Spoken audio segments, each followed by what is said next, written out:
E aí pessoal, tudo bem? Sejam bem-vindos a mais um vídeo do nosso canal. E hoje a gente vai ter um react meio diferente aqui, meio constrangedor, meio vergonha alheia, mas eu acho que vai ser interessante, pelo menos pra gente tirar uma lição, né? Que é: tome cuidado com as coisas que você posta na internet e o que você tenta, né, aparentar ser. Isso é uma lição que todo mundo tem que ter, né? Obviamente a gente tem que fazer um autoexame, mas aqui eu não estou querendo fazer um juízo de valor, né, um ataque tão frontal assim a essa pessoa a que nós iremos reagir, né? Mas com certeza tem alguma coisa muito estranha acontecendo nesse vídeo e eu quero ver com vocês o que é. Bem, o que acontece? Alguns amigos me mandaram, né, esse vídeo aqui de um suposto flagra que foi feito desse comunista que se chama João Carvalho, aparentemente um dos influenciadores, né, divulgador de conteúdo da Soberana, a qual também está vinculado o Ian Neves, né, aqui nós já reagimos também várias vezes aqui no canal. E aí, o que acontece? Aparentemente, pelo que me disseram e pelo que eu vi no comecinho já, ele está lendo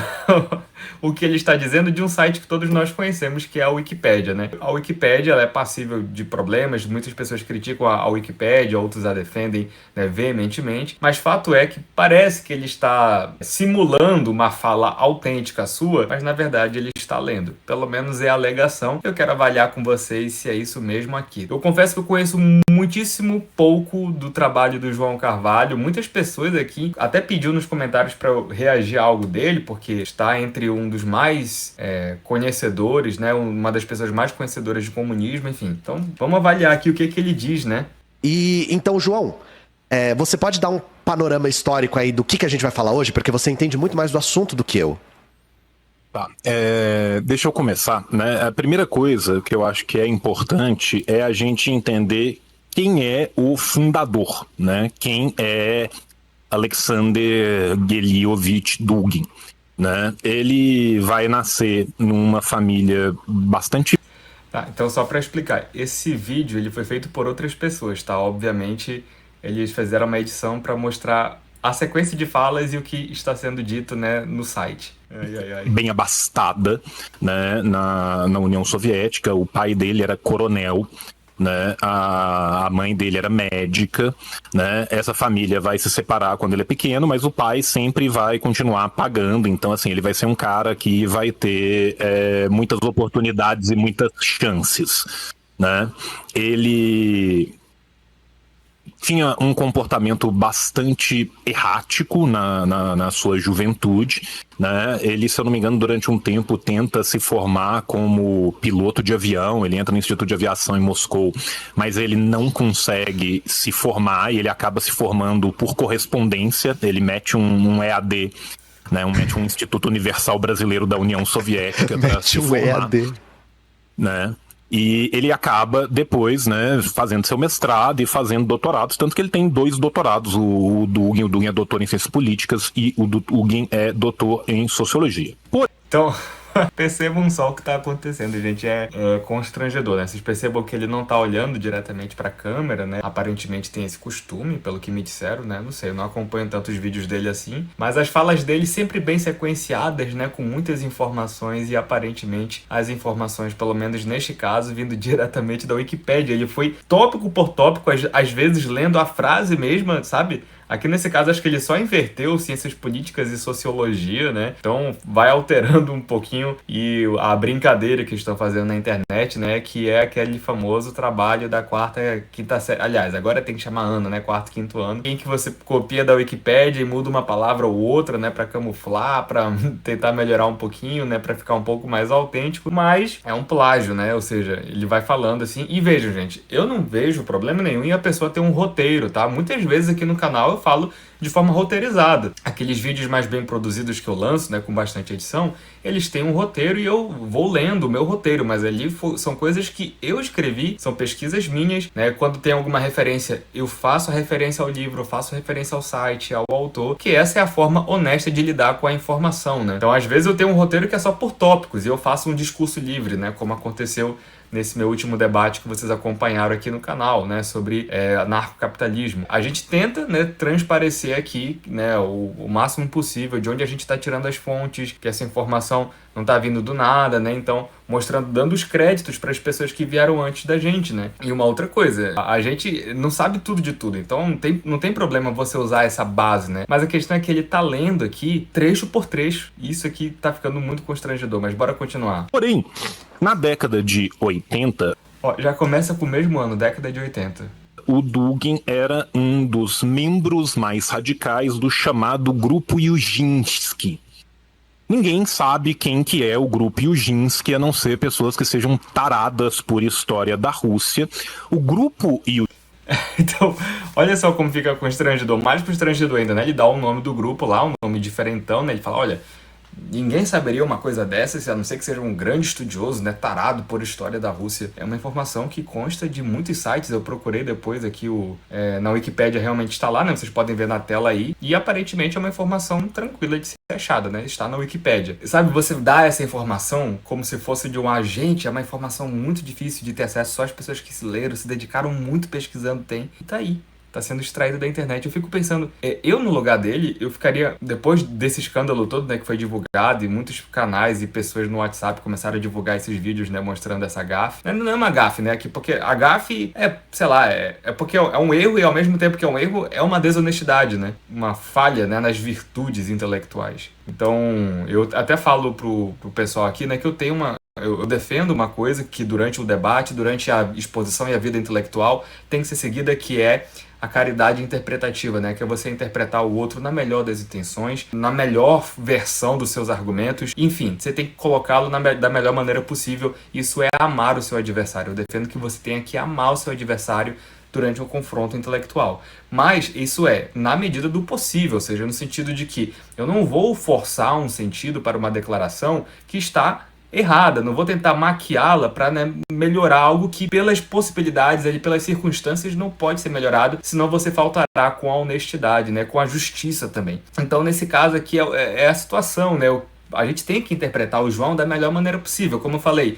Não há problema você ter um roteiro, não há um problema você ler durante uma apresentação, mas a questão é essa simulação de um discurso seu, sendo que na verdade está vindo de um site de conhecimento popular, né? Então, realmente, eu me sentiria muito constrangido no lugar dele depois dessa divulgação toda, né, do que saiu. Eu espero que ele apenas aprenda, né, com o problema em que ele se meteu, né? Mas é bom a gente ver disso daqui, né, uma lição, que é justamente a prudência, né? Olha só, eu estou extraindo isso daqui, será que as pessoas não iriam notar isso, sabe? Yushinsky era uma vanguarda satanista, ocultista, anticomunista na Rússia dos anos 80. Ok, quando você falou que Vocês veem que ele complementa com algumas coisinhas, né, que possivelmente ele já conhecia ou pesquisou, e aí não tem problema. Mas a questão é que o sequenciamento da informação em muitos dos trechos são são ao pé da letra, o que está no site. me surpreender, eu não esperava o ocultismo. Isso... Aí você tá de parabéns, João. Quando você fala quando você fala a frase, você vai se surpreender, eu geralmente me surpreendo, assim. De novo, vai aparecer a informação. O site diz, estudando sozinho, ele aprendeu a falar italiano, alemão, francês, inglês e espanhol. Ele também descobriu os escritos de Júlio Evola na Biblioteca Estadual e adotou as crenças da escola perennialista. Olha só, bora ver o que ele vai dizer. Na Biblioteca Estadual Vladimir Lenin. Tá? E na Biblioteca Estadual Vladimir Lenin, e isso quem diz é o próprio Dugin, é onde ele entra em contato com a escola perennialista. Aí agora a gente tem que... Então, terminou aqui, né? Gente, olha só que coisa. A pessoa lendo, assim, pegando a informação diretamente, né? E assim, o que eu fui fazer depois disso, né? Porque eu fui avaliar o conteúdo dele, porque, como eu falei, conheço pouquíssimo sobre o João Carvalho, né? Já tinha visto alguma coisa muito esparsa, meses ou anos atrás, mas agora eu fui pensar, talvez ele tenha uma contribuição realmente séria, né? Talvez ele realmente seja uma pessoa que se dedica, que estuda e está divulgando conteúdo, né, de qualidade para o seu nicho e tal. E assim, gente, sério, sem brincadeira. Eu pesquisei o nome dele, João Carvalho, eu não lembro o que eu coloquei. Aqui tá Confúcio, porque eu já, né, na barra de pesquisa, mas é porque eu já sabia o que eu queria ir atrás, que eu já tinha visto antes. Assim que eu terminei de ver o trecho que eu tinha começado a ver daquele vídeo, aqui a gente acabou de assistir juntos, eu fui colocar, eu acho que eu coloquei assim, João Carvalho e Filosofia no YouTube. E eu fui ver o primeiro vídeo que me apareceu, e o primeiro vídeo que me apareceu foi esse aqui, Dialética e Contradição na Filosofia Oriental. Esse aqui. E aí, eu comecei a achar estranho que ele tem o mesmo padrão, né, de não falar olhando pra câmera, de falar umas coisas bem concatenadas, né, com uma informação precisa, né, e rica de detalhes, e eu acho isso uma virtude, né, quem consegue fazer isso. Mas aí eu achei aquilo estranho, eu comecei a digitar na internet, né, as falas do que ele ia dizendo para ver o que aparecia. E olha só o que eu descobri aqui. Nesse trecho agora ele vai falar sobre diversas tradições de pensamento chinês. Até onde eu saiba, ninguém tinha descoberto até então, né, a não ser eu, né, o que eu comecei a achar muito estranho, né, todo discurso assim, e olha só o que eu vi. Vamos lá. Quais são, né, as principais escolas do pensamento, né, chinês principalmente, né? Então bora lá, ele vai falar sobre isso. Aí eu vou aqui para um site do lado, tá? E olha só o tópico aqui. Filosofias principais. Primeiro vai ser o confucionismo. O confucionismo, né? O taoísmo, o legalismo, o budismo e o moísmo. Viram? Né?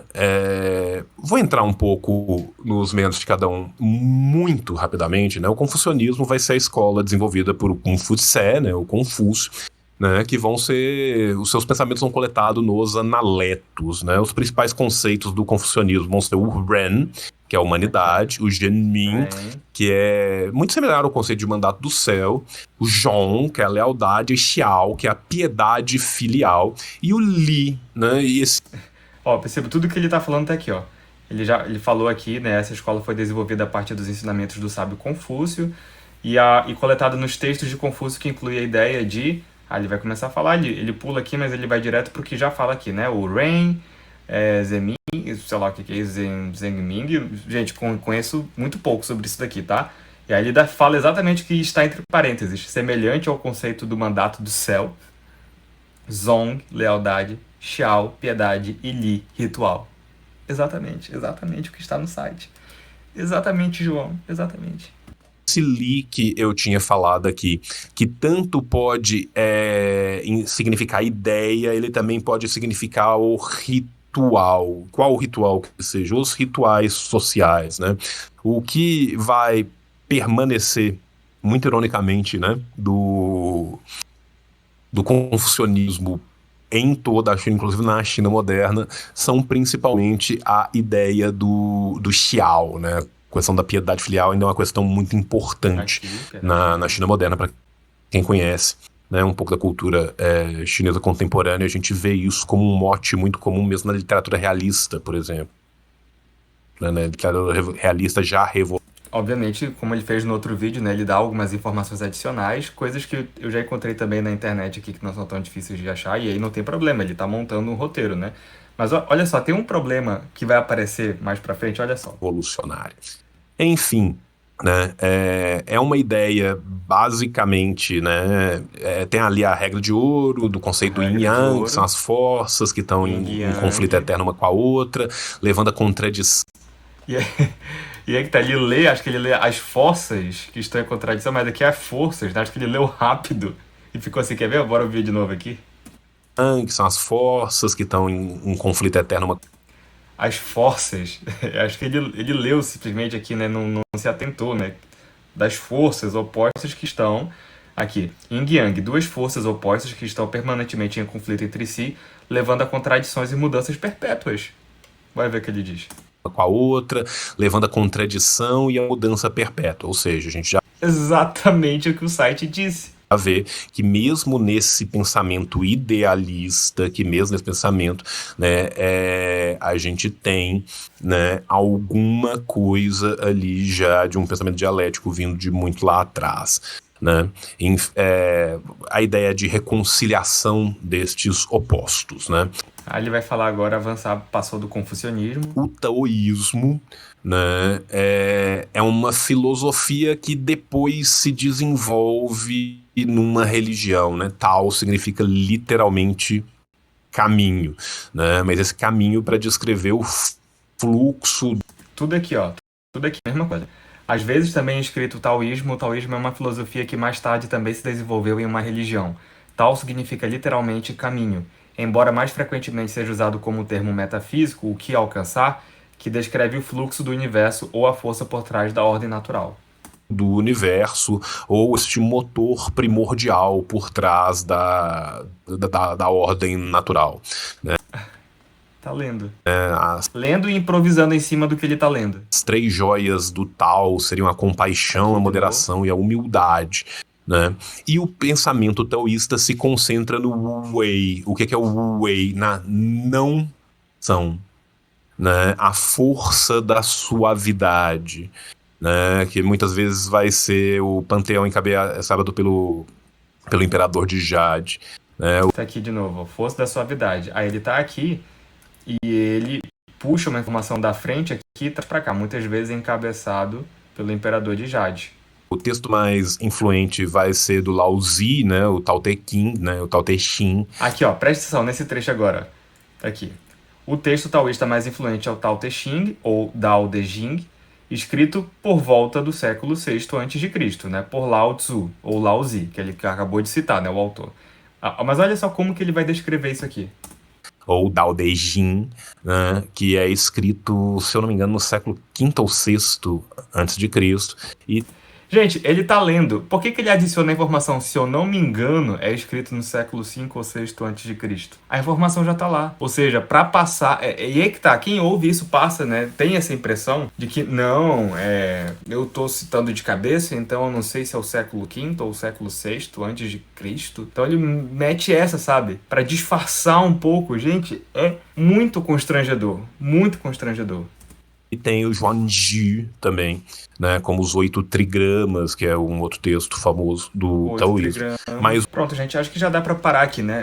Não vou fazer essa tortura, né, por muito tempo aqui com vocês, não. Percebam, exatamente as palavras do site, mudando uma coisa, ele adianta uma parte mais pra frente do texto pra cá, pra mudar um pouquinho, muda as palavras, maqueia, faz um comentário engraçadinho, né, traz algumas informações e pronto, esse é o discurso. Fala assim, se eu não me engano, século V ou século VI a.C. Gente, eu digo pra vocês, com sinceridade, foi o primeiro vídeo que eu vi depois de colocar no YouTube João Carvalho, acho que filosofia, alguma outra palavra-chave, e apareceu esse vídeo. Eu não duvido de que haja outro material ou outros materiais assim. E assim, infelizmente, não é uma coisa de querer atacar o João, mas é que esse tipo de coisa, essas ocorrências, levantam agora suspeita. Ele pode ter a melhor formação do mundo, talvez ele seja um grande historiador, não duvido disso, não duvido disso. E espero que ele esteja realmente passando conteúdo de qualidade no canal dele, né? Olha, eu encontrei isso aqui no LinkedIn, não faço ideia se é de alguma autoridade, um material, né, gabaritado, sei lá, Murilo Lin, Aircraft Avionics Technician. Não sei de quem é esse texto, há poucas referências aqui. Talvez o João tenha avaliado e percebido que era um texto de boa qualidade, com boas informações. Mas o que ele faz com o texto, gente, com a mais caridosa das interpretações, é algo desonesto. É só pra gente tomar realmente esse cuidado, tá? Tô levantando esse vídeo aqui pra gente discutir essa questão. Tomem muito cuidado com o que vocês falam na internet, com as coisas que vocês tentam aparentar ser. Caso, eventualmente, o João assista esse vídeo, eu espero apenas que ele entenda que... Não sei se ele vai fazer alguma retratação, vai explicar alguma coisa, né?